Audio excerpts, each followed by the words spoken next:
Bem-vindos a mais uma edição do Resenha Semanal. Estamos a 20 de agosto do ano 2017. Vamos, nesta noite dominical, fazer análise dos principais assuntos que marcaram a semana. Falo concretamente da luz verde que a Polícia Municipal na capital do país, em particular, recebeu para passar a fazer fiscalização a viaturas particulares. Iremos também olhar para o fim do Censo Geral da População no ano 2017. Iremos ainda, nesta noite, olhar para o aumento da tarifa de energia elétrica, e para tal conto com a presença dos panelistas residentes. Falo concretamente do Sr.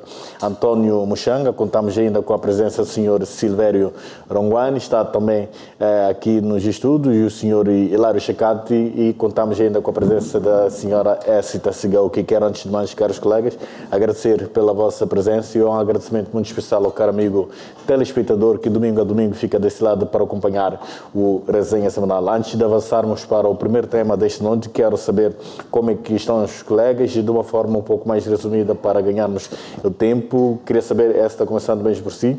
Boa noite, como é que está de saúde? A semana de trabalho, como é que foi? Boa noite, Macam. Cumprimento aos nossos telespectadores e aos meus colegas de painel. Eu estou bem, obrigada.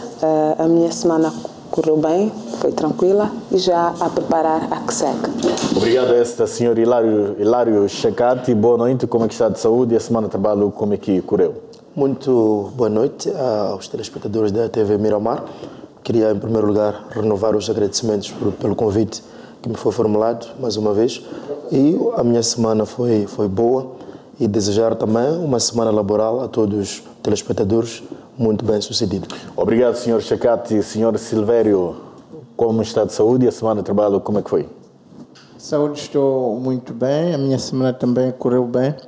Se bem que acabei ficando com algumas inquietações pelos sinais de intolerância política que estão a acontecer em Manica, no distrito de Manica, em que as nossas bandeiras como partido são vandalizadas. Portanto, queria até apelar a quem de direito aí em Manica para ver se acabe-se com esta situação, porque não podemos permitir que uma única pessoa ponha em causa os entendimentos, a paz entre os moçambicanos.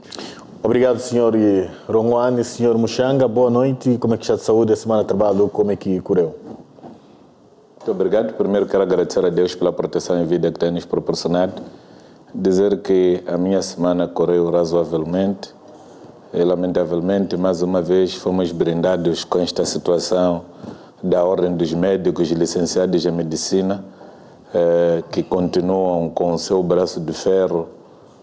E isto está a criar muito mal-estar nas populações de todo o país, sobretudo os que recorrem aos hospitais moçambicanos para serem tratados por médicos que se pensam que não estão qualificados para tal. Portanto, queria apelar para que haja uma sentada, que estas questões fiquem esclarecidas e, mais uma vez, que o inspetor do ensino superior faça a fiscalização nas universidades. Os professores começaram agora a dar aulas, muitos professores com qualificações, com PhD, estão a perder espaço em detrimento de pessoas com licenciaturas duvidosas em muitas universidades. Portanto, o Dr. Taimo está aí o serviço, ande nas universidades, procura ver quem são as pessoas que estão a dar aulas. Obrigado, Sr. Antônio Mushanga. Vamos então olhar para o primeiro tema desta noite, que é a fiscalização rodoviária. O certo é que a Polícia Municipal já recebeu uma luz verde para estender a fiscalização rodoviária e, a partir de já, eles podem fiscalizar viaturas particulares. É uma situação que está a gerar várias interpretações e várias instituições também já reagiram em relação a este mesmo assunto. Falo primeiro da Associação de Comércio, Indústria e Serviços, que entendem que a Polícia Municipal não tem competência para fazer esse trabalho, na medida em que, segundo o advogado Álvaro Bastos, a Polícia Municipal cabe apenas a fiscalização das regras municipais, tais como postura de trânsito de veículos semicoletivos de passageiros e o cumprimento das respectivas rotas, estacionamento e participação de acidentes de viação à Polícia da República de Moçambique, entre outros. Queria primeiro convidar o Sr. Silvério Ronguani. Como é que olha então para esta luz verde que a Polícia Municipal recebeu e ao abrigo do artigo 10 do Código de Estrada? Há muitas interpretações em volta deste mesmo assunto. Qual é o seu posicionamento? Como é que lê este assunto?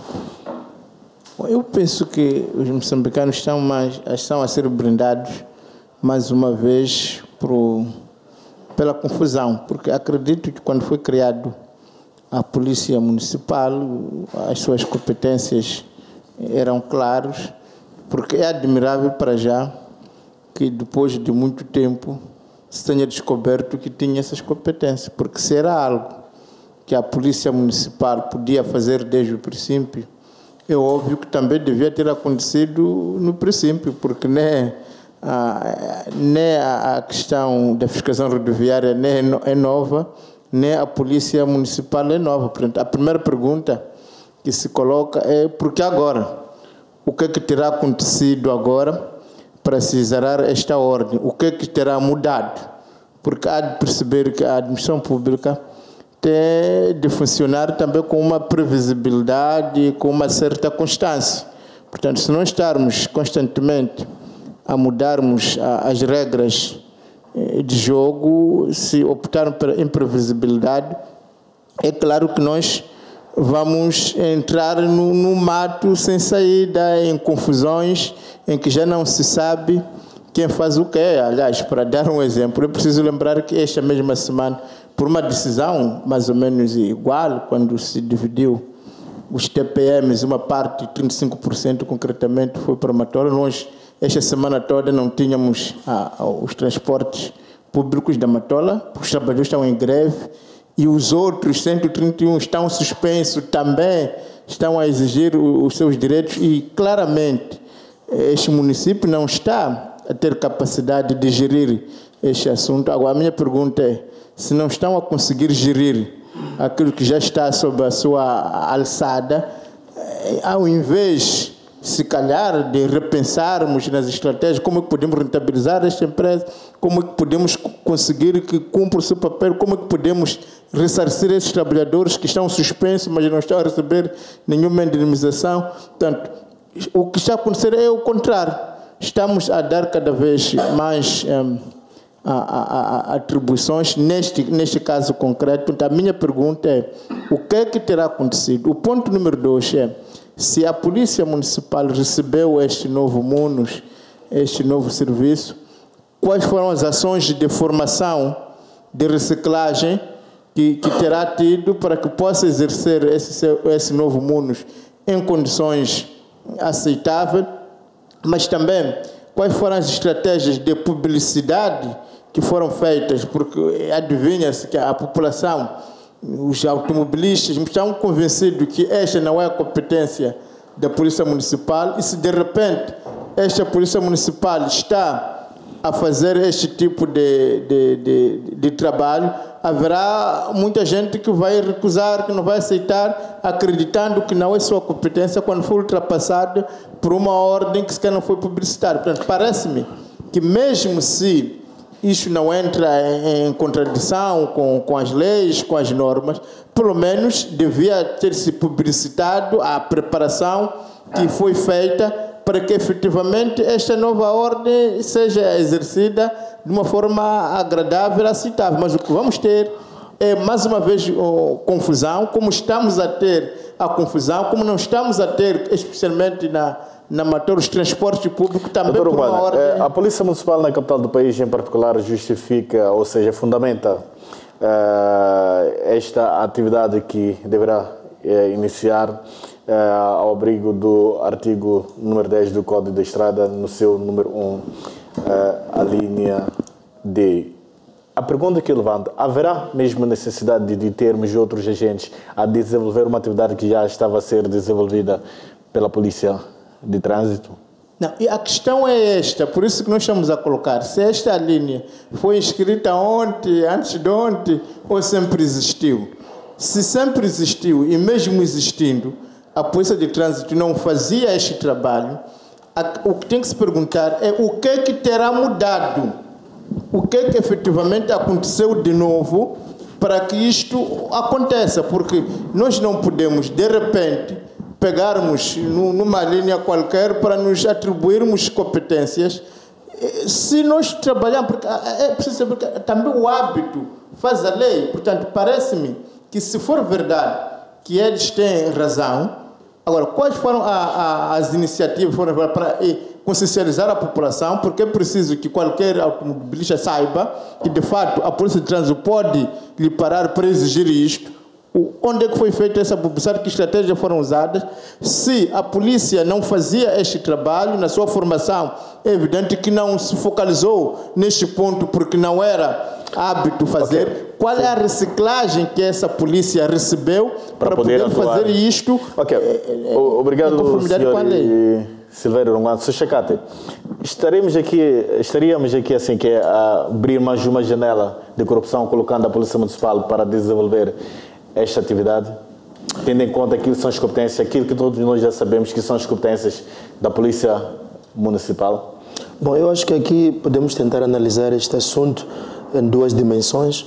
A primeira dimensão é, de facto, perceber a legalidade desta medida e que, de facto, segundo as autoridades municipais, advogam existir uma base legal para tomar estas ações. Mas a minha questão aqui seria o ratio legis desta ação, visto que já temos tido durante muitos anos estas atribuições nas mãos da Polícia de Trânsito, e penso eu que a Polícia de Trânsito tem estado a fazer o seu trabalho. Agora, a minha grande questão é, será que há alguma necessidade de criar outra, ou atribuir essas competências a uma outra polícia para exercer as mesmas funções que estão a ser exercidas, portanto, pela Polícia de Trânsito? Então, eu penso que, a não ser que a mensagem que está a ser transmitida é passar um atestado de incompetência à Polícia de Trânsito, dizendo que a Polícia de Trânsito não está a exercer eficazmente as suas atividades. Agora, e outra questão é esta: vai ficar aqui uma grande, como dizia o professor Ronguano, uma espécie de uma confusão das atribuições. Isso vai complicar e confusionar o próprio munícipe, não é? Na medida em que ele passa de um posto encontra a Polícia de Trânsito, a posto a seguir encontra a Polícia, portanto, municipal, e tem que prestar contas a toda esta polícia. Então, eu não consigo encontrar o ratio legis desta medida. Eu acho que o que devia-se fazer é o que tem-se vindo a discutir por muito tempo: munir a nossa Polícia de Trânsito com condições, equipamento necessário para poder fazer o seu trabalho de uma forma eficaz, treinar melhor esta polícia, ao invés de descentralizar para outra polícia. Meia volta, provavelmente, vamos ter PRM também já a exercer as mesmas funções de Polícia de Trânsito. Então, já exercia há um tempo. Sim, mas já vieram as autoridades esclarecer ou clarificar a ideia de que apenas, aliás, esse exercício é exclusivo da Polícia de Trânsito, não é, portanto, para a Polícia PRM neste caso. Agora, penso eu que o nosso Estado, neste caso concreto, a área da polícia está a criar uma grande confusão para o próprio cidadão ou para o município. Obrigado, Sr. Chacate Somoshanga.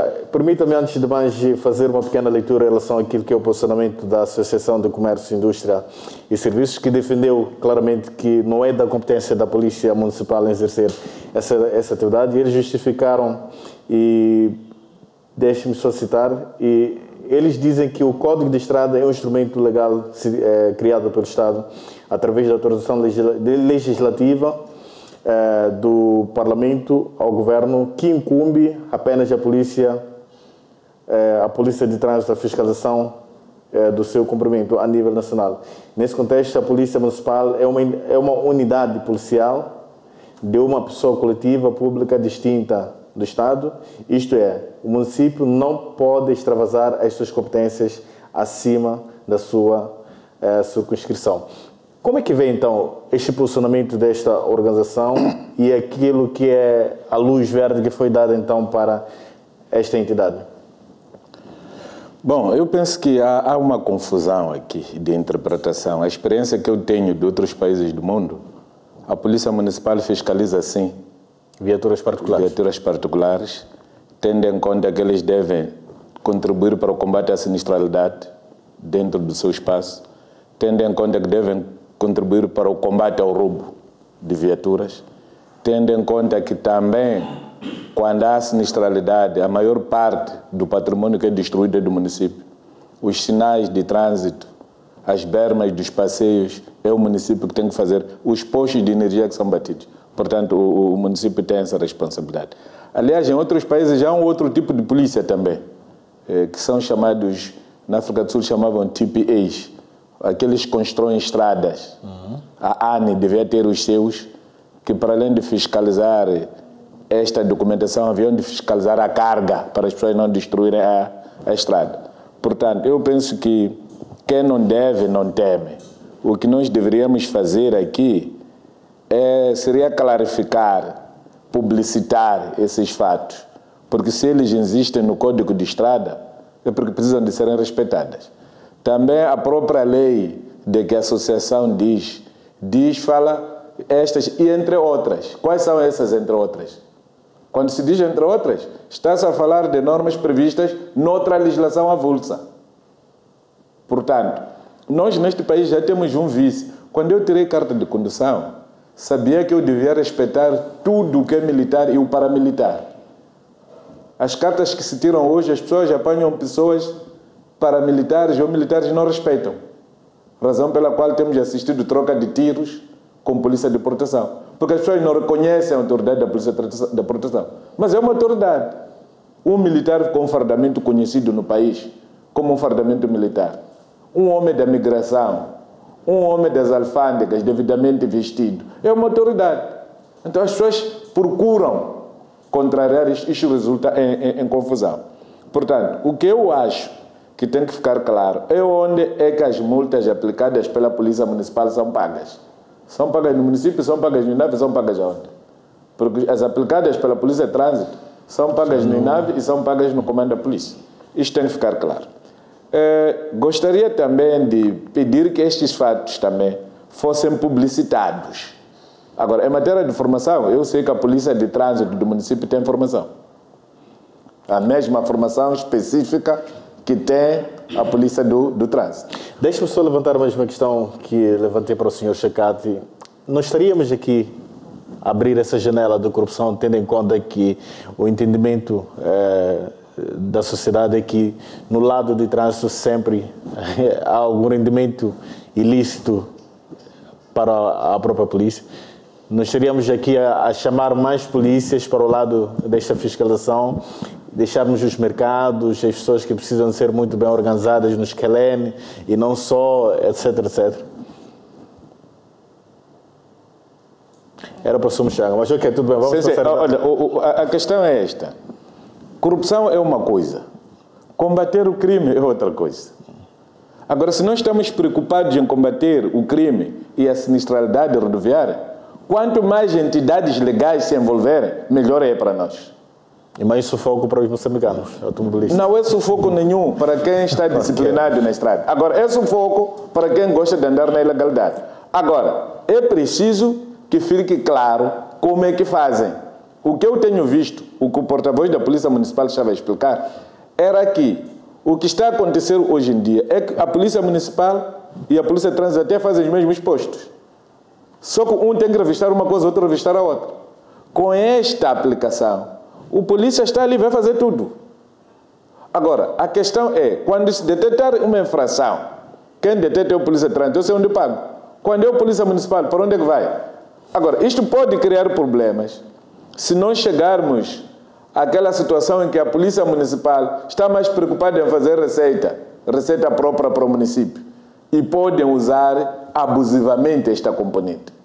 Então aí tem que se acautelar isso. Agora, o que eu não concordo é dizer que é ilegal, da forma como o porta-voz da associação falou. Eu penso que ele está um pouco equivocado. Ok, tudo bem, Sr. Muxanga? Sim. Mas não sendo ilegal, não tem precisado de discutir com mais cuidado. A questão é que estas questões que o Sr. Muxanga, por exemplo, está a levantar, foram acauteladas? Não foram. A confusão é isto. A confusão é exatamente quando se atribui a algumas entidades fazer os mesmos trabalhos que eram feitos por outros, sem o devido esclarecimento, sem preparação, sem comunicação, sem nada. Isso é que nos faz pensar que é mais um bolo que já se dá àquele grupo. Portanto, parece-me que é razoável pensar. Estou a ser parado agora pela Polícia de Trânsito, na esquina seguinte pela PRM, na esquina seguinte pela Polícia da Municipal. Parece-me que a atividade tem que ser distinta. Portanto, eles têm que fazer isto e depois, se há esta alteração, tem de explicar o que é que aconteceu de novo. Qual foi a necessidade que criou isto? Não é alguém acordar e atribuir, dizer que já descobrimos que isso podemos fazer. Não pode ser assim. Eu penso que temos que respeitar as pessoas. Obrigado então, senhor Silveira Mano. Qual é a sua leitura em relação a este mesmo assunto? É um fato que nós temos uma polícia municipal com as suas atribuições, aquelas que já são públicas e que até hoje, abertamente falando, ainda não foram respondidas. Há muito trabalho que a polícia municipal tem. Temos casos muito concretos. Há pouco tempo falava do mercado escalene, que o mercado precisa de ser organizado. Há pessoas que trabalham na beira da estrada, há pessoas que trabalham mesmo ao longo da faixa de rodagem e tantas outras atividades que a Polícia Municipal devia concentrar as suas atenções para desenvolver. E hoje estão-se a resgatar essa mesma polícia para deixar de fazer o seu trabalho e passa a fiscalizar as viaturas. Como é que vê isto? Temos o lado legal, que é a questão do Código de Estrada, onde socorrem-se todos eles para poder justificar essa atuação, mas também tem o lado social, o senso comum. Como é que ficamos em relação a tudo isto? Efetivamente, olhando para o lado legal, e eu penso que está lá a cobertura, o Código de Estrada, o artigo 10 do Código de Estrada, penso que abre espaço para esta atuação da Polícia Municipal. Só que se formos abaixar para o número 3 deste mesmo Código de Estrada do artigo 10, ele também preconiza que estes agentes municipais que vão fazer a fiscalização devem estar devidamente credenciados, portanto, por uma entidade, neste caso que é o Ministério do Interior. Eu penso que por aí ficamos sem saber se é todo agente municipal, se é toda a polícia municipal que vai automaticamente poder fazer a fiscalização das viaturas na via, ou haverá um grupo específico que será, portanto, formado e terá esta identificação. Penso que estas questões ficaram ainda por esclarecer. E outro aspecto também que me leva a concordar quando se fala de uma possível confusão é que hoje mesmo eu trabalho da minha casa para o meu serviço e eu procuro uma grande avenida. Portanto, é linha reta. Saio de casa, entro numa grande avenida e passo por uma rotunda e estou no meu serviço. Nesta avenida, contornar a rotunda, eu chego a encontrar 5, 6 roadblocks, todos de polícia de trânsito, atualmente.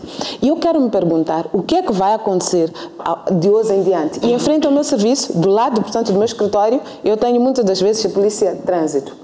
Do outro lado, portanto, quase que frente a frente, tenho polícia municipal. Eu quero me perguntar hoje, o que é que vai acontecer? Estas forças vão ser combinadas? Portanto, estes esforços vão ser combinados, ou dos 5 roadblocks que eu encontro, vão agora nascer outros 5.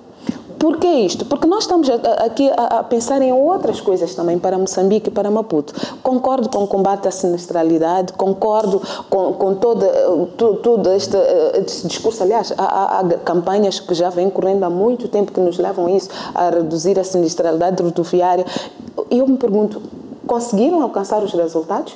Se não alcançaram, é por falta de envolvimento da polícia na estrada ou seria também de nós como munícipes?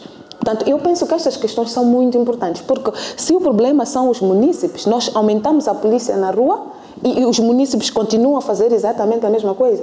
Porque estes polícias que estão lá, eu quero acreditar, e eu faço isso, por ano tenho 30 dias de férias. Então, o resto dos dias, os outros 300 e tal dias, eu faço aquele percurso, não é? Então, é a mesma pessoa que passa por 5 roadblocks durante 300 dias a um ano e muda alguma coisa. Pondo mais polícias ali, esta pessoa vai mudar. Portanto, a questão aqui é que esforços adicionais esta nova força vai poder trazer para resolver o problema. Ponto 1. Segundo, será que está claro que esta força tem que estar adstrita aos espaços do município? Portanto, estradas, caminhos dentro do município. Foi o que eu percebo também disto. Será que não vamos ter a situação da polícia municipal, portanto, aqui do Maputo, estar, por exemplo, em estradas que estão fora do município? O que é que acontece? Se um destes agentes manda-me parar, não está identificado, portanto não traz o crachá de identificação, está fora de uma estrada municipal, eu como cidadão, como município, posso exigir que este agente chame ou faça abordagem se acompanhado da polícia de proteção, polícia de trânsito ou Portanto, como é que isto vai ser? Penso eu que foi tomada uma medida, foi comunicada, mas há várias questões que ainda precisam ser respondidas, sem descurar a questão da sensibilização. Portanto, os utentes, os municípios, precisam de saber e ter claro até onde vão um e outro. Porque não podemos, de forma alguma... Não sabe quais são as balizas do idoso. Exato. Eu penso que a letra determina. Quando fala que a atuação destes agentes tem que estar, portanto, nos espaços, nos caminhos, estradas e caminhos dentro do município. O meu ponto é, se eles estiverem fora, não é? O que é que acontece? Porque nós, já foi aqui referenciado, já tivemos situações em que a polícia de proteção abordava, não é? E nós sabemos que a polícia de proteção, em princípio, deve abordar um automobilista sempre que houver alguma suspeita ou de alguma forma estiver a perigar a ordem pública. Mas era muito normal nós estarmos a trafegar e a polícia de proteção. Foi necessário que a sociedade se levantasse e denunciasse isto, que depois as entidades competentes se pronunciaram. E nessa altura também disseram que a polícia, quando fizesse a rua, teria o crachá de identificação. Mas eu duvido muito que isto aconteça. Okay. Portanto, já temos uma outra força que também estamos a exigir que esteja claramente identificada. 30 segundos, deixa-me só aqui reforçar o que está a ser dito. As experiências que nós temos de polícia dos outros países, o Sr. Mushanga trouxe aqui a ideia de outras experiências, é que você viaja, por exemplo, na África do Sul, longos cursos não encontra a polícia, não é? Então, nós já temos aqui uma reclamação pública de que nós já temos tanta polícia na estrada e que em algum momento você está a fazer um assunto, está com muita pressa, em 5 postos você é mandado parar em 2 km ou em 1 km. Não, em 1 km dizer eu. Agora, o que é que vai ser de nós cidadãos se nós já estamos a reclamar a existência de tanta polícia na nossa estrada, esta de trânsito, e aumentamos mais outra polícia, que é a polícia municipal? Isto, de facto, vai criar um caos dentro, portanto, da nossa cidade. Levantávamos aqui a questão de corrupção. Fica aqui uma ideia, porque parece que conhecer polícia de trânsito, segundo o senso comum, não é uma oportunidade para poder angariar dinheiro. Agora, talvez o município, o Conselho Municipal perceba que, olha, estamos a perder aqui a bolada. Então, se nós também movimentamos a nossa polícia para fazer cobranças, vamos, portanto, robustecer cada vez mais os nossos cofres e também os nossos homens vão comer alguma coisa. Então, vai criando-se essas percepções naquilo que é o senso comum. O Sr. Mushanga quer reagir em relação a este posicionamento? Sim. Eu respondi em função da questão que me colocou. O advogado da associação foi infeliz. Mas a sua leitura como cidadão, como é que vem então? Nós temos problemas de indisciplina nas instituições do Estado moçambicano. Por isso que há pessoas que já disseram que se isto fosse empresa já devia ter falido. Nós devemos ter alguém a tomar conta de nós. Porque nossas instituições todas são vulneráveis. Sr. Mushanga, então, esta atuação da Polícia Municipal, esta atribuição de competência, é eficaz ou não, tendo em conta a nossa realidade? A atribuição está lá no Código Penal. Quem fez o Código Penal não foi o presidente do município, foi o Conselho de Ministros. Então, temos que ir a quem tem um problema. Quem criou o problema é o Conselho de Ministros. O Conselho de Ministros chamou a si esta prerrogativa de aprovar o Código Penal. A Assembleia, a partir da maioria de Frelimo, deu esse poder. Usaram mal, deram ao município. O que o município tem que fazer? Aliás, até porque, em matéria de identificação, o pessoal do município de Maputo está melhor identificado do que qualquer polícia. Porque o município de Maputo, todo polícia tem nome aqui. Pelo menos você consegue ver que é fulano de tal que falei com ele. Enquanto os polícias é número. Número você precisa de ser Agora, que eles vão poder fazer melhor coisa, não sei. Mas a intenção de controlar o que anda mal está lá. Agora, como fazer? Isso é outra coisa. Eu gostaria de colocar uma questão aos meus colegas. Desculpa, antes da sua questão, vamos observar um curtíssimo intervalo, porque o tempo já está passado. Voltamos daqui a pouco com o mesmo assunto na primeira parte do segundo bloco. Até já.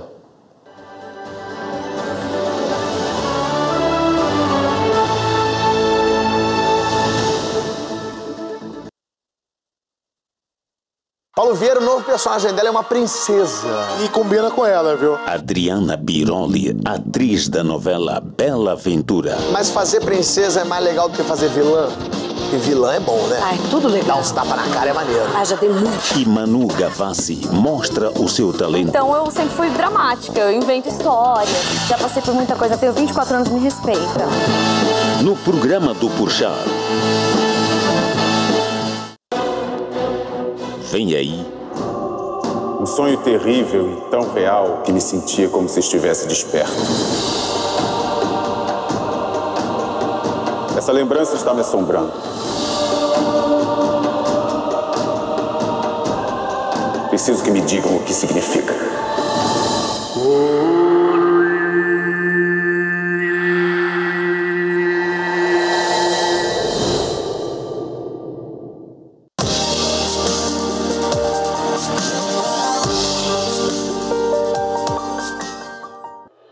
Esta é uma declaração para ti, porque tu és a razão da minha existência.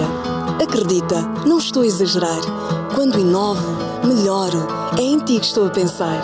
Por falar em pensar, não imaginas o quanto eu fico feliz quando comentas ou partilhas com os teus amigos algo que eu te mostrei. É mais uma prova do quanto estamos próximos. Para te entreter, informar, emocionar e surpreender, sou capaz de atravessar o país de norte a sul em poucos segundos. Construímos um relacionamento que já tem 19 anos, com base no respeito e na credibilidade. E garanto que sempre será assim. Eu sei que já sabes, mas é bom repetir que podes contar comigo a qualquer hora para levar-te as manhãs mais belas, as melhores atrações, a resenha semanal. Podemos até fazer um balanço geral, mas a verdade é que sempre chegaremos ao mesmo resultado. Contigo, em primeiro lugar. Safintra, Moçambique Limitado. Somos especialistas no fabrico das chapas da cobertura para residências, armazéns, complexos industriais e até infraestruturas públicas. Envolvemos tecnologia de ponta no fabrico dos nossos variados materiais de cobertura e respectivos acessórios. Oferecemos uma variada gama à medida do cliente e os nossos produtos detêm a certificação de qualidade. É um produto fabricado para as condições climáticas da região, de maior durabilidade e de classe mundial. Safintra, Moçambique Limitado. A Luísa está preocupada, pois precisa de enviar dinheiro, mas não sabe como fazer. Luísa, estás muito preocupada. O que é que se passa? Eu quero transferir dinheiro para minha mãe que está em Tete, mas tenho algumas dúvidas. De quê? Não sei como é que se transfere, se o dinheiro vai chegar lá. Calma, confia no M-Pesa. A tua mãe vai receber o dinheiro. Agora digita asterisco 150 cardinal. Escolhe opção 1, transferir o dinheiro. Agora digita o número da tua mãe, tens que verificar se está correto. Digita o valor que também tens que ver se está correto. E agora o seu PIN que é secreto. Pronto, agora é só confirmar a transferência. E já está! Vês? É fácil. E agora, vês o nome da pessoa para quem queres transferir antes da confirmação. Transferir dinheiro com M-Pesa é fácil, rápido e seguro. M-Pesa facilita a tua vida.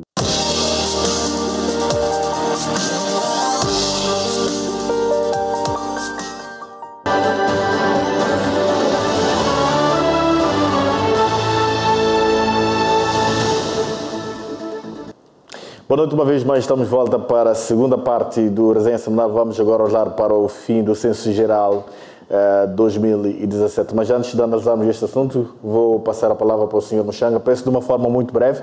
Levanta a sua questão para os colegas, por favor. A minha questão é, estaremos satisfeitos em apanhar 5 roadblocks da Polícia de Trânsito a sair de Jardim para a Praça da OMM? Penso que não. Então aqui o problema não é o município. Agora vamos ficar com 10. O problema não é o município. Nós temos que lutar contra tudo o que é mal. Porque o que estamos a criar, podemos criar aqui a impressão de que a Polícia Municipal é desprezível. Os membros da Polícia Municipal foram treinados, estudaram, sabem. O comandante deles é um oficial superior da polícia, o comandante Espada. Então, é uma pessoa com juízo, sabe o que está a fazer. Não foi por acaso. Mas aí estamos a particularizar, estamos a falar apenas da capital do país e a atuação tem que ser a nível nacional. Quem criou o problema é quem deu essa prerrogativa no Código Penal. Então, Código de Estrada. No Código de Estrada. Vamos falar com isso.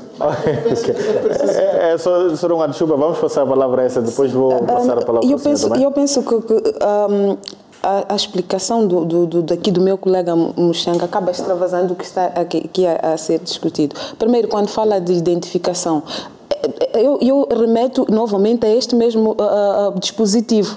portanto, criado pelo Conselho de Ministros, está lá. E eu posso até mostrar aqui um modelo. Não é de identificação que a gente tem hoje lá na Polícia Municipal. Portanto, não é só o facto, ou o que nós aqui questionamos, ou o que eu trago aqui para a clarificação, o fato de eu ser Polícia Municipal, automaticamente estou credenciada para fazer também a fiscalização.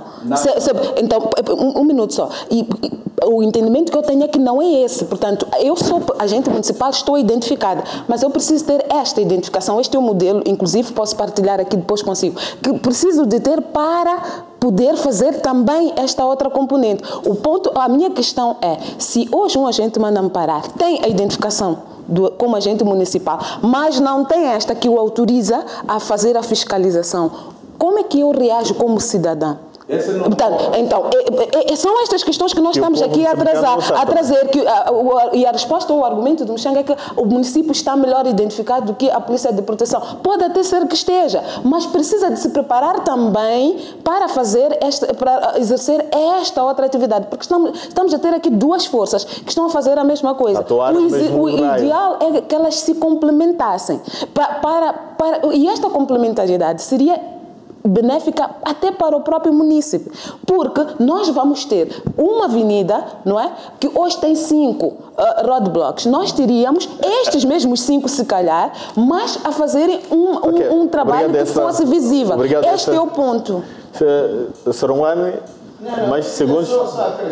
Eu prometo tenho certeza que na Matola isto vai dar uma confusão danada, porque só o transporte público esta semana não tivemos, porque há 137 trabalhadores que foram suspensos, mas que não estão a receber as suas indenizações, não estão a ser reintegrados depois de uma suspensão de 3 meses. Temos a greve dos trabalhadores, os 144 que restam em greve porque não recebem os seus salários. Portanto, parece-me que o que devia acontecer é a Polícia Municipal concentrar-se nas suas tarefas e no seu MUNUS. A Polícia de Proteção concentrar-se nas suas tarefas e no seu MUNUS. A Polícia de Trânsito concentrar-se nas suas tarefas e no seu MUNUS. Agora, fazermos disto uma Babilônia, porque ganha-se algum, todos têm que vir para aí, eu penso que isto é demais, só mostra a má governação a que estamos sujeitos há mais de 40 anos. Obrigado então, Sr. Silvério Ronguane. Vamos olhar para o segundo tema desta noite, que é o fim do Censo Geral 2017. Terminou formalmente na última terça-feira em todo o território nacional o processo de recolha de dados referente ao 4º recenseamento geral da população e habitação. Queria primeiro começar pelo Sr. Checate. Sr. Checate, como é que olha então para este processo que já chegou ao seu fim, tendo em conta as várias vicissitudes que acompanharam o mesmo, e acha que os 15 dias foram suficientes para fazer o trabalho como deve ser e termos os resultados que eram esperados por todos nós, tendo em conta aquilo que eram as previsões em termos de números? Eu acho que foi um exercício, digamos, que valeu a pena, tendo em conta que o país vive um contexto de muitas dificuldades do ponto de vista econômico, e este processo todo exigiu uma logística financeira muito elevada. Estamos a falar, se a memória não me trai, de 70 e tal milhões, não me lembro se é de dólares, são de dólares ou de meticais. Então, foi um exercício muito grande, tendo em conta esta conjuntura, e penso também que vimos jovens a desdobrar-se para tentar fazer o seu trabalho. Agora, não há dúvidas que este processo era crucial, tendo em conta que também o país precisa de ter os números reais dos cidadãos que tem, o governo precisa, o Estado precisa de ter, digamos, o número real dos cidadãos que tem, para poder definir políticas, tendo em conta aquilo que é, portanto, os cidadãos que tem. Agora, se o tempo foi suficiente ou não, vamos esperar para ver. Eu ouvi hoje pela rádio, ou há dias atrás, acho que foi na sexta-feira, a rádio dizia que, em termos de margem de percentagem de erro ou de cobertura que aconteceu no primeiro censo, foi de 5%, e depois, no segundo, acho que foi 2007, foi de 2%. Então, espera-se que neste censo tenhamos sido mais abrangente naquilo que foi, portanto, as projeções. As projeções. Obrigado, então, Sr. Checate. Será que todos nós estivemos onde deveríamos estar para que este processo corresse conforme estava previsto? Eu penso que não. E só mesmo para partilhar, eu cruzei-me com a senhorita que me recenseou a mim e minha família. Cumprimentei e teria perguntado como é que correu. E ela dizia, ainda não terminei. Isto foi um dia antes do término do censo. Ou seja, dia 14. Exatamente. E não tinha feito porque no meu quarteirão, na minha zona, havia 2 casas que ainda não haviam sido recenseadas. Uma estava claro que ela só poderia fazer isso no sábado porque o chefe de família só teria disponibilidade. Mas numa, claramente porque estava lá um jovem que atendia, abria a porta, cumprimentava, mas sempre contava histórias. Já vinham nisso há 14 dias. Portanto, estou a falar na cidade de Maputo, é uma pessoa extremamente informada, acessível, mas não sei o que é que o punha a chamaríamos aqui a questão da consciência cívica. Exatamente. E como estes casos eu pude acompanhar em Nampula, havia lá uma certa comunidade que também se recusava, portanto, a colaborar com estes gente. Uma visita muito rápida pelas redes sociais, por alguns de nós, os comentários também não eram muito abonatórios. Havia até uma tentativa exagerada de ridicularizar todo este processo. Quer-me parecer que nós, mesmo embora já estando a passar por estes, o último foi há 10 anos atrás, quero acreditar que nestes 10 anos crescemos, quer em termos de exposição, como na forma de ser e estar, e também de apreciar o que acontece nos países vizinhos, o que acontece além fronteira. Penso eu que já era a altura de mostrarmos alguma seriedade e um sentido de colaboração. Estes censos são, em última análise, benéficos para nós próprios, porque qualquer um que queira governar, qualquer um que queira ser bem servido, qualquer um que queira poder exigir e cobrar de quem define políticas públicas, deve saber que os números são importantes. Não haverá planificação de um Estado, não haverá planificação de uma cidade, de uma vila, se nós não soubermos, primeiro, quantos somos e como é que estamos divididos. Há alguns sinais que até são hilários, em que nós temos uma cidade ou uma vila em que é maioritariamente povoada por idosos e pensa-se em construir uma creche. Isto só acontece mesmo porque não existem estes números, não há estatísticas, não há planificação. Portanto, para esta região, que a população é maioritariamente idosa, faz todo sentido começar a pensar em hospitais, faz todo sentido começar a pensar em todas as condições sociais para pessoas de terceira idade poderem ter uma vida melhor, não é? Porque esta escola ou esta creche que está a ser construída aqui faz toda a diferença, por exemplo, numa cidade ou numa província ou numa vila, num povoado, em que há muitas crianças, em que há ainda pessoas que podem fazer. Portanto, este exercício precisa de ser conhecido por nós, como também não só para termos a noção, mas também para percebermos que a nossa colaboração é crucial para o sucesso destas ações. Obrigado a essa senhora Silvério. Para um ano, dados do INE indicam que já foram recenseados cerca de 26 milhões de habitantes em todo o território nacional, o que corresponde a cerca de 98,9%, se comparado com os cerca de 27 milhões que estão previstos. Como é que olha então para ensinar tudo, tendo em conta as várias situações que marcaram o processo todo ele? Bom, eu em primeiro lugar queria repudiar a ideia de que o povo não é sério, não é bom. O povo moçambicano é um povo consciente, é um povo que realmente quer colaborar e colabora em tudo que é bom. E é um povo que sabe e demonstrou que quer colaborar na questão do censo, conhece a sua importância. Nós, como partido MDM, nos municípios que governamos, precisamos desses números. Em 2019, quando formos governo, ainda vamos precisar mais desses números, mas é preciso dizer que é difícil colaborar num censo eivado de confusões e conflitos como aqueles que nós assistimos. Bastava ligar a televisão, o que eu via que os que estão a fazer censo no sítio X estão amotinados, aqueles não receberam o seu dia. Portanto, era uma confusão de dia, de meia-noite, que nós estávamos a assistir. Portanto, o que fez com que as pessoas não colaborassem não é por não ser consciente. É um censo mal organizado, mal orçamentado, mal pensado e mal dirigido. E a prova é que tínhamos greves, manifestações todos os dias, da parte das pessoas que queriam fazer isso. Agora, a minha pergunta é, alguém que acaba de sair de uma greve, qual é a cara, qual é o semblante, qual é a vontade que tem quando chega na sua casa? Qual é o esforço que efetivamente faz? Qual será a fidelidade ou a fidelidade que nós podemos depositar nesta pessoa desmotivada, zangada contra a sua, portanto, a empresa ou o instituto a que ele pertencia? Parece-me que os problemas estão mais do lado do governo, do lado do povo. Há sempre essas tendências de querer culpar o povo. O povo não tem culpa nenhuma, é um bom povo, trabalhador, colaborante. O que nós temos de errado são aqueles que de fato governam, que fazem mal todos os dias. Estamos a sair agora da confusão de trânsito, também estamos a pensar na confusão dos sucessos. Senhor Antônio Muxanga, o INE diz que os resultados preliminares poderão ser tornados públicos no próximo dia 31 de dezembro. O que é que pode-se esperar, então, tendo em conta aquilo que foi o processo do modo geral? Bom, espero que vão dizer que o processo foi positivo, como sempre.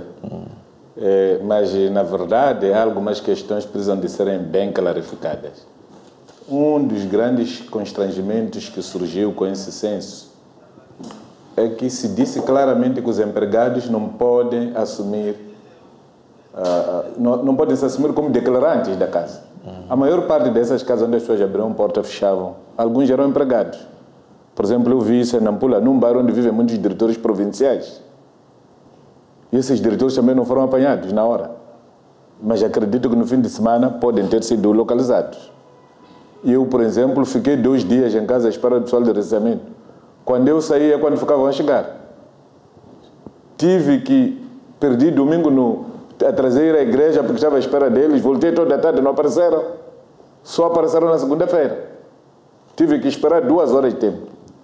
Por quê? Porque os próprios líderes dos bairros não cumpriram com o seu papel. Qual era o papel dos líderes dos bairros? Era comunicar as casas serão recenseadas no dia seguinte. Não estavam a fazer isso. Não estavam a fazer isso. As pessoas estão a liderar os bairros. O que criou confusão foi a junção de pessoas de habitação, animais e bens. Este é o primeiro recenseamento na República de Moçambique, onde se juntam galinhas, juntam-se gravadores, televisores, o tipo de televisor, árvores. Acha que não havia necessidade de... Acho que foi excessivo. Isso criou problemas para algumas pessoas. Normalmente nós estamos habituados àquele recenseamento em que querem saber quantas pessoas estão em casa, de que idade são. Sim. Mesmo só para finalizar com o senhor... Deixa-me terminar. Há uma questão. Agora, há uma questão que o censo tem que nos explicar. Por que é que não se atingiram as metas na zona centro? Zambésia, Tete e Manica. O que é que aconteceu? Se Sofala cumpriu com as metas, por que é que as outras províncias da mesma região não cumpriram? Eu sei explicar que Maputo província ultrapassou as metas porque recebeu muita gente de Maputo cidade. E essas pessoas estão em Maracuã, estão em Boane, estão em Moamba. Portanto, explica-se. Agora, o que é que aconteceu com essas províncias? Por quê? Se isto fosse recenseamento eleitoral, havia de criar confusão política. Então, queremos chamar a atenção a estes fatos. Tem que haver uma planificação consentânea com a realidade de cada local, o que penso que naquelas províncias pode ter falhado. Ok, obrigado, Sr. Muxanga. Vamos então observar mais um curtíssimo intervalo e voltamos daqui a alguns instantes. Até já.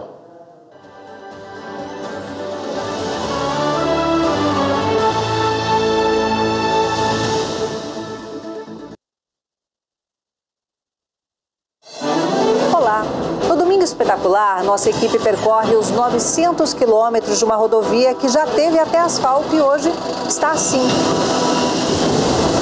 Por que será que isso aconteceu e quem são as pessoas que vivem isoladas nesse lugar? Achava melhor se tivesse a estrada para nós andar, né? O drama dos estrangeiros que tentam um novo começo no Brasil, mas são vítimas de preconceito. Conheça a história do vendedor de esfirras ofendido na rua. Sai do meu país, eu sou brasileiro! E a emocionante lição de vida de pai e filha que têm a mesma profissão. Pela primeira vez, eles estarão juntos na mesma cabine. É no Domingo Espetacular.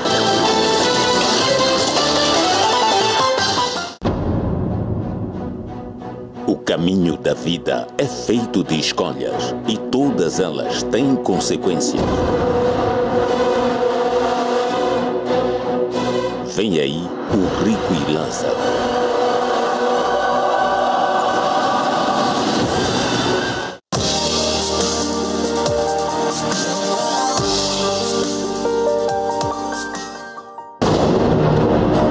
A história é feita de fatos e não de suposições. É por isso que a chegada da Arca da Aliança em Moçambique, no dia 25 de agosto, irá ficar na história e será um fato inesquecível na vida de todos os moçambicanos. Não perca, no dia 25 de agosto, a chegada da Arca da Aliança no recinto da antiga Facim, a partir das 16 horas. A Luísa está preocupada, pois precisa de enviar dinheiro, mas não sabe como fazer. Luísa, estás muito preocupada. O que é que se passa? Eu quero transferir dinheiro para minha mãe que está em Tete, mas tenho algumas dúvidas. De quê? Não sei como é que se transfere, se o dinheiro vai chegar lá. Calma, confia no M-Pesa. A tua mãe vai receber o dinheiro. Agora digite asterisco 150 cardinal. Escolhe opção 1, transferir o dinheiro. Agora digita o número da tua mãe, tens que verificar se está correto. Digita o valor que também tens que ver se está correto. E agora o seu PIN que é secreto. Pronto, agora é só confirmar a transferência. Já está! Vês? É fácil. E agora, vês o nome da pessoa para quem queres transferir antes da confirmação. Transferir dinheiro com M-Pesa é fácil, rápido e seguro. M-Pesa facilita a tua vida. Apresentamos o novo Sunlight com a tecnologia espuma inteligente. Com a fragrância que tanto adora. Mas com espuma que agora desaparece num instante. Para que tenha menos trabalho a remover o detergente e muito mais tempo para si. Alegria é estar com amigos felizes. Alegria sem fim. Alegria. A forma mais brilhante de lavar com espuma inteligente.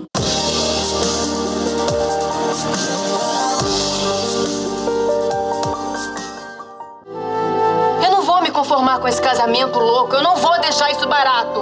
Eu não vou desistir de você. É forte a pressão contra o acordo de Tito e Filomena. A garota ficou milionária, entendeu? E ela vai bancar todos os gastos dele. Nós estamos em dar um jeito de melar esse casamento, sob pena de nós não vermos mais o nosso rico dinheirinho. Nosso xodó. Ribeirão do Tempo.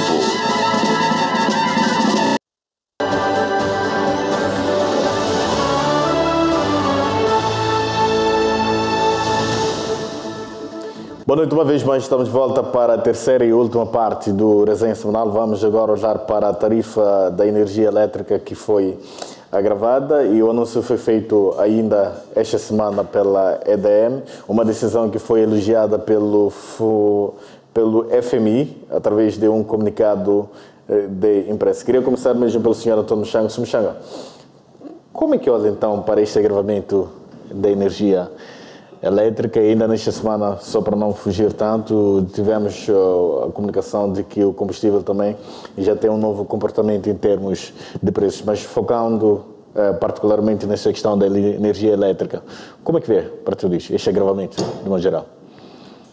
Bom, eu penso que esta questão de agravamento desta de energia sempre se falou, lamentavelmente não se concretizava, porque também não sei, e porque agora. E por que o Fundo Monetário Internacional elogia só esta medida, não elogia as outras medidas? Mas a questão de fundo que a mim me preocupa na cidade de Moçambique é que na cidade de Moçambique há muito roubo. Está-se a roubar muito dinheiro. Se você for a ver o patrimônio que os funcionários da cidade de Moçambique têm, não justificam. E recordo-me de uma denúncia que foi feita ao Gabinete Central de Combate à Corrupção, onde identificou-se uma casa de um fulano que está na cidade de Moçambique, com piscina no segundo andar na zona de Costa do Sol, localizado, e quanto dinheiro que roubou, as pessoas apresentaram documentação, para depois o gabinete dizer que não localiza a pessoa, incluindo a pessoa que estava a tirar o dinheiro.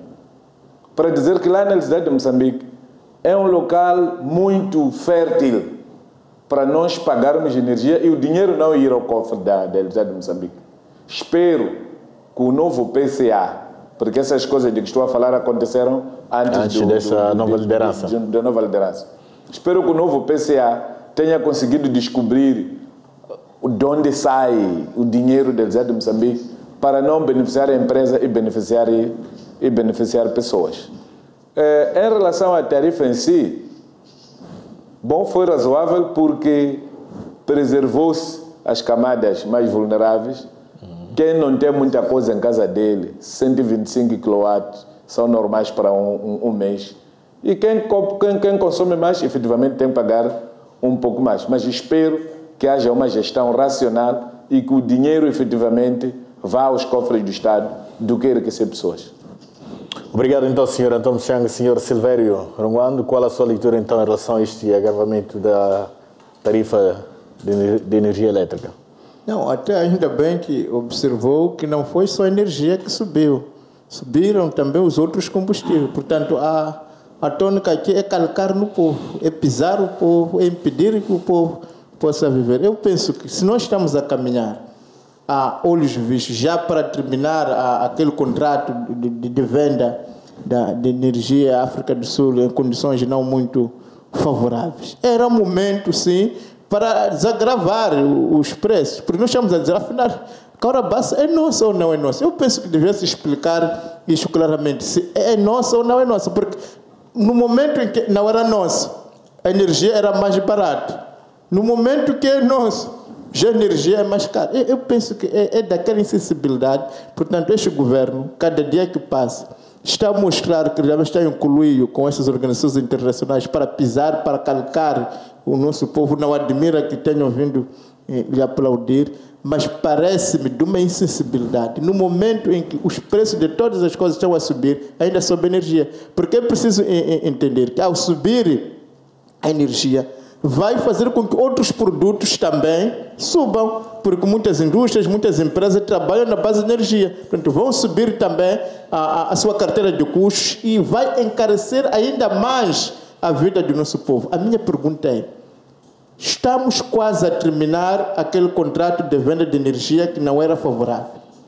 Estamos num momento em que Caurabaça já é dito de boca cheia que é nosso. E por que agora subir? Estamos num momento em que as condições das pessoas são mais gravosas. Estamos a subir. E como Bacela, sobe também no gás doméstico, sobe também no gasóleo, sobe também... Não. Eu penso que tem que haver alguém que sinta por este povo. Tem que haver alguém que efetivamente olhe para os moçambicanos como seus irmãos. Esse povo não é um povo de escravo, não é para calcar, não é este povo que vai pagar as dívidas, porque ultimamente acho que toda a gente está a ver que essas subidas, no fundo, têm a ver com as tais dívidas medonhas, as dívidas... Ok, obrigado então, Sr. Silvério Ronguando.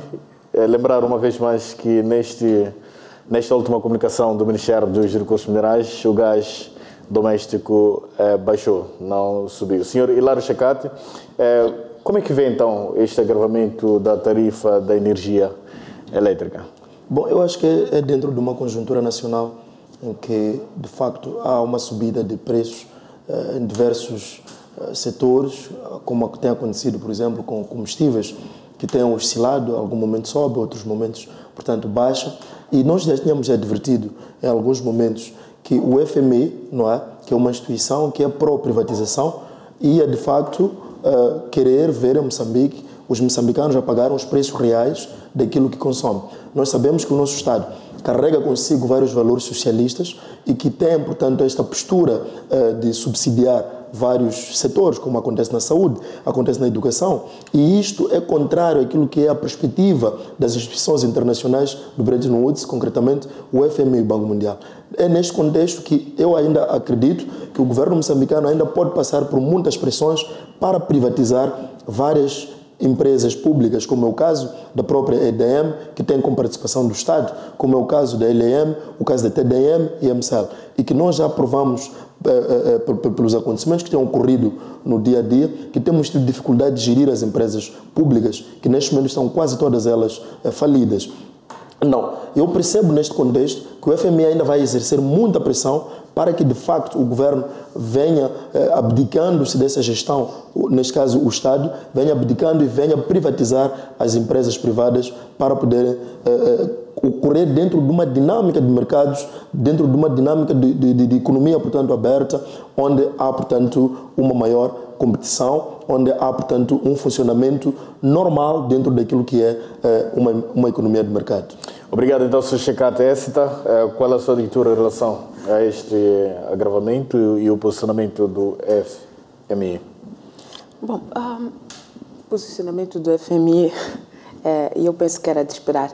Há vários antecedentes que mostram que o FMI tem estado a lutar, não só com Moçambique, mas com vários outros países, para que esta grande cultura de subsidiar tudo e a todos de forma indiscriminada, tanto para. E o que está a acontecer com Moçambique foi que exatamente este condão de atribuir subsídios a quem precisa e tirar para aqueles outros, portanto, começa a ser levado um bocadinho a sério. E digo isto mesmo com estes aumentos da eletricidade, dos custos ou tarifas de energia, foi preservado, portanto, aquela componente de tarifa social. Foi também preservada a componente para a indústria. Então, penso que isso tira o argumento que foi aqui apresentado neste painel, que também eu não esperava outro, que, aliás, conseguem até ver que o preço do gás subiu quando nós todos vimos e foi claramente informado, está lá registado que baixou. Portanto, Muchanga antecedeu-me, disse isso e falou antes de si também, colega Runguana, não é? Que tanto que quem usa até 125 watts. Estão a subir. Mas queria que explicássemos, estou a explicar e me está a interromper, quer dizer, continuará a cometer esta gafe, porque eu estou a tentar explicar. O Muchanga já tinha falado dos 125 watts, eu estou a tentar explicar, então, por favor, aprenda, ouça, para saber o que é. A tarifa social é aquela que vai cobrir quem tem um custo até 125 watts. Portanto, se o meu colega Runguana tem uma mansão com 5 televisores, usa piscina, portanto, consome tanta energia, é lógico que vai ter que pagar mais do que, por exemplo, a minha tia Joana, que vive aqui no bairro da Plana Caniço e usa a iluminação. Alguém que tem uma mansão no chuveiro ou no... Então, este não usa, alguém que tem uma mansão que não usa, a sua fatura vai estar baixa e é por isso vai ser subsidiado. Esse é um erro grave. Estamos a dizer, Caro Lunga, se você não tem uma mansão e não usa esta energia, a sua fatura continuará baixa. É lógico, porque você não está a usar esta energia. Você não está a usar.